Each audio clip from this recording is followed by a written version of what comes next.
along with Jordan Leslie, he's done awesome. And then add Devon Blackman into that. He's done a great job also.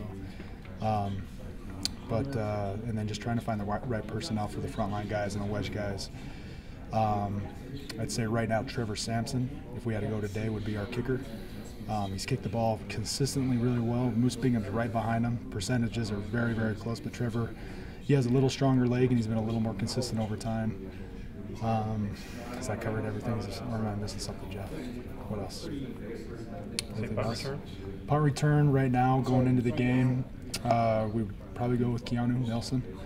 But it's still a battle between him, Jordan Leslie, and I would say Michael Shelton would be in that mix. But those are the guys. But I think it's, J.D. Falsett was very shifty and nifty back there. Not the best speed, but, obviously had enough to take one to the house.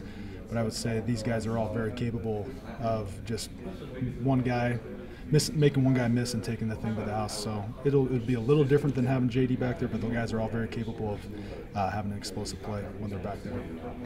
You've got a really exciting young group of linebackers coming up here with Fred and Longy, Hines, Cook, a lot of young guys that look like they're promising in the program. Will you talk a little bit about these guys that are up-and-comers in the program and what you're seeing from them? Yeah, I would say the guy that's made the most impact so far has been Fred Warner. He's come in the best prepared, just knowing what to do, and he's been running with the ones pretty much all a fall camp just because of some guys being dinged up a little bit here and there with Alani being out for a little bit and Bronson, but been very, very impressive at Sam Backer. From there, I'd say the next guy that's the most ready to play would be Troy Hines. He really, his pass rush is really good right now. He's going to be a really good guy coming off the edge here in the future, but just trying to get his body back from the mission. He hasn't even been home a month yet. And so just trying to get his body back, but very impressive how well he's come back. But he still has a little ways for game shape ready. Tyler Cook coming in has been pretty physical, just had a hard time learning the defense, but made some huge strides yesterday and today. And then we moved Sione Takitaki to outside backer after the scrimmage on Friday, and very instinctive, natural pass rusher coming off the edge. So there's a huge pool of guys to choose from. Now, just the biggest thing will be the guys that can pick up the scheme and who will be ready to play come the UConn game.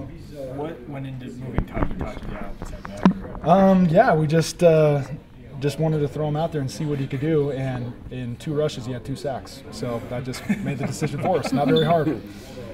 In terms of continuity, has camp been a little difficult because, especially at the linebacker position, so many guys have come in and out? Has that been a problem? Yeah, I would say it has been. I'd say, just at the beginning having Alani there and then having Bronson out, and now vice versa. Alani's been a little dinged up, but the thing I know about both those guys, they'll both be ready to play. They'll both know what to do. Both really smart guys, know the defense very well, not just the outside backer spots, every spot on the defense. And so I have no worries that that they'll be ready for the game. But just having those 2 guys out there at the same time, yeah, it does change things a little bit. We can't call some things that we want to call, but for the most part, we're able to get done what we need to get done. Back to Bronson, and I mean this in the best possible way. I mean, is he just a freak when it comes to, regardless of missing time, whatever, always being able to give you 100%? Yeah, no, I mean, he kept himself in really good condition from the time that he got injured to now.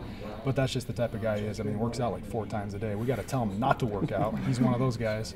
But he's just a super hard worker, and he's really mastered some different techniques and crafts that he needed to be a great outside backer. So I'm really anxious to see how that's all going to come together in the game.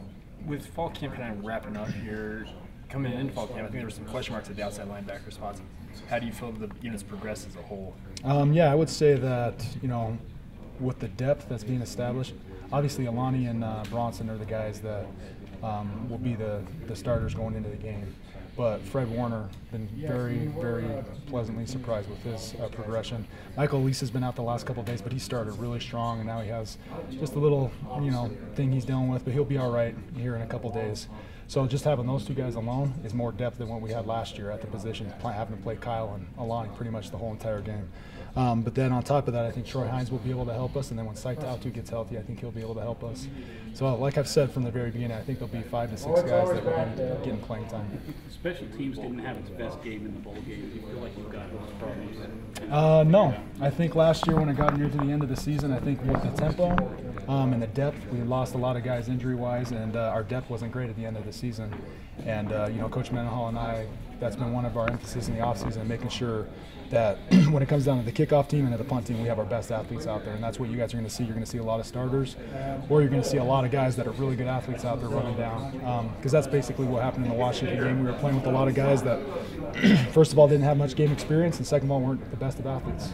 And we got exposed, and it, in my opinion, cost us the game. If that doesn't happen in the Washington game, I believe we have a really good chance to win that game. But I feel like we have a bigger pull than ever on special teams to choose from, and I'm just anxious to get those guys out there and make some plays for us.